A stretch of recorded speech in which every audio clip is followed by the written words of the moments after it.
The next stop on our year-long tour of Oklahoma's 13 remaining historic Black frontier towns, Taft, Oklahoma.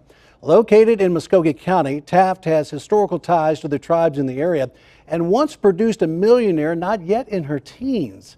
With more on the unique history of Taft, we're joined by Taelyr Jackson. Taylor? Rich, the people of Taft can trace their families back to the Trail of Tears, coming into Indian territory and becoming freedmen. It sits atop land once rich in oil, and back in the 1970s, Taft captured the attention of one of the most successful, famous comedians in the country.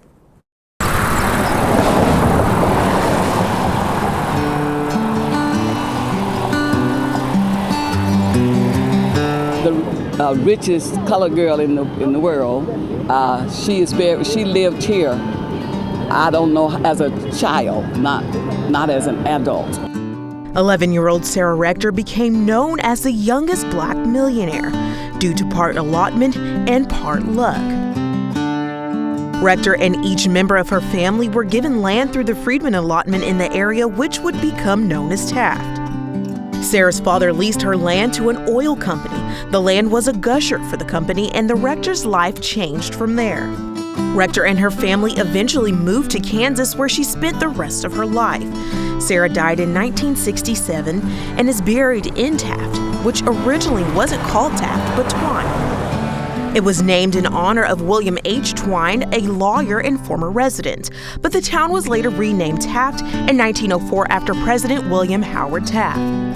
Like many other Oklahoma all-Black towns, Taft was made up of freedmen, specifically Creek freedmen. My grandmother was on the original roll for the Creek freedmen, and part of her allotment was here in Taft. Taft resident Gloria Island says her grandmother even donated her land to one of the local churches that still stands today.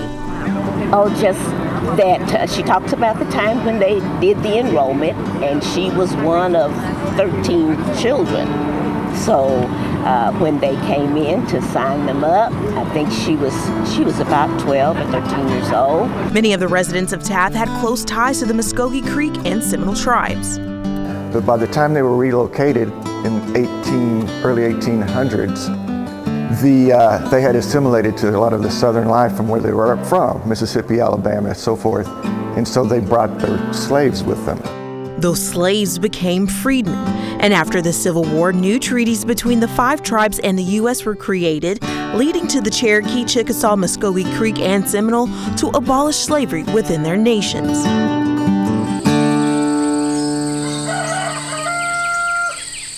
In modern-day Taft, like many other remaining Black towns, community leaders are looking to make much-needed upgrades to modernize the towns. Mayor Elsie Caesar says one of the first goals is to improve Taft's water infrastructure. We are working on restoring our water tower and putting a designated line back into the town so our water will go through our tower, circulate, and come back into the town cleaner than when it went in. In 2020, Taft received a Rural Economic Action Plan grant for more than $90,000 through the Oklahoma Water Resource Board to be used for water improvement. It's just better for your town to have a water tower. I would love to see houses in Taft and stores in Taft. I know we're making progress. During her time as mayor, Davis was part of the efforts to build homes in rural communities. The opportunity came to her after being invited to the White House by President Gerald Ford. During the visit, President Ford had a golden retriever running around in the White House, and everybody was patting on the dog and talking about the dog. But I said to President Ford, I said, President Ford, I'm Mayor Foley, Leela Foley from Taft, Oklahoma, and I didn't come to Washington to talk to you about a dog. Can we talk about some housing?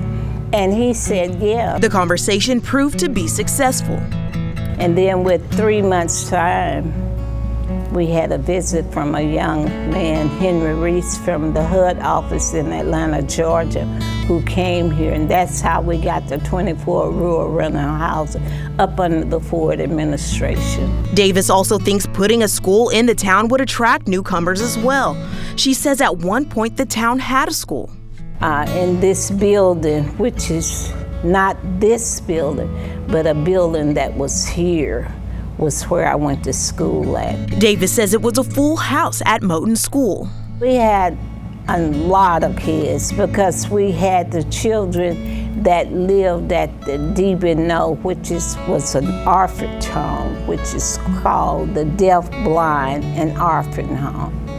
And they went to school with the children down here in the Taft area.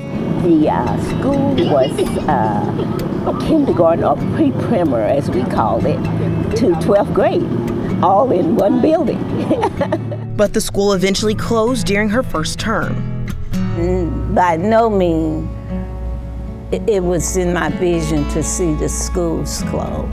We closed our school by the vote of the people, not by a demand of the state office telling us we had to close.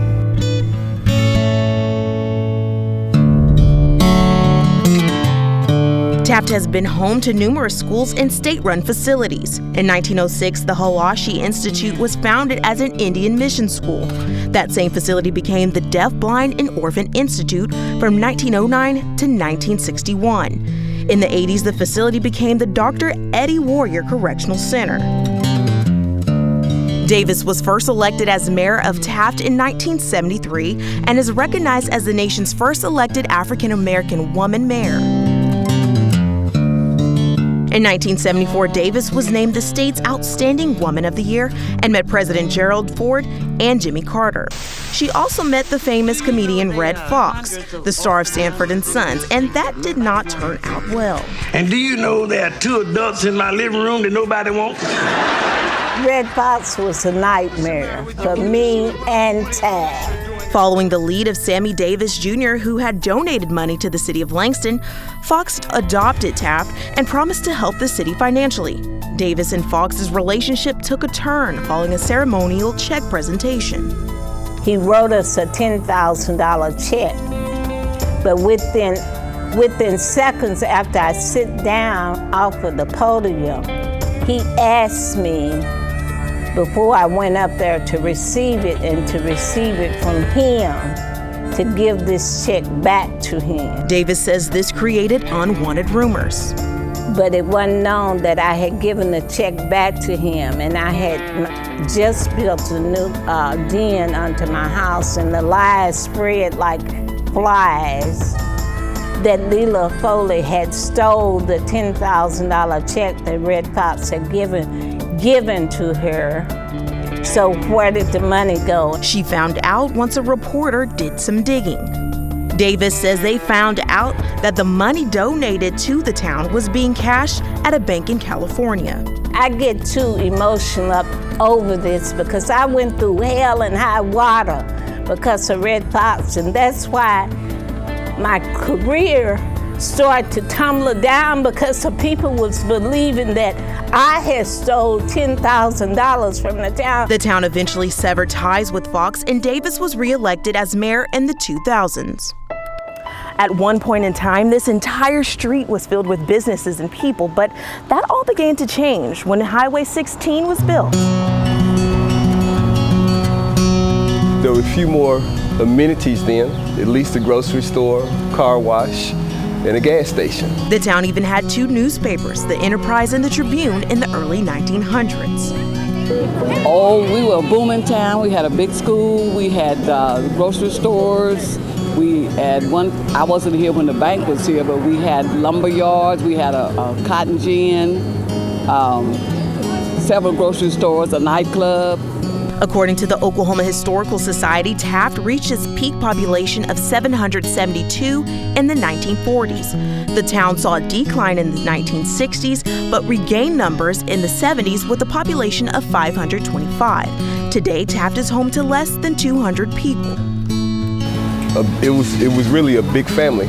Brown created the Taft Facebook page in 2008 to help those like him who moved out of town to stay connected with the community. And I might not see some of my family for 10 to 20 years, literally. And so I'd come back and there'd be a whole crop of people I didn't know. So when Facebook popped off, I'm like, oh yeah, I'm setting up this page. Caesar and Brown say when the summer gets started, residents and descendants come back to Taft during Memorial Day and Juneteenth. and they hope to see more come back home soon. We've always had Memorial Day, but about 50-some years ago, Mrs. Davis, she started a parade, which was on Monday. But always Memorial Day was the hometown event when the people that live here and left and families were still here would come down, and we would just get down here in the middle of the town and just have a good time. Which for us was more of a big family reunion for the whole town.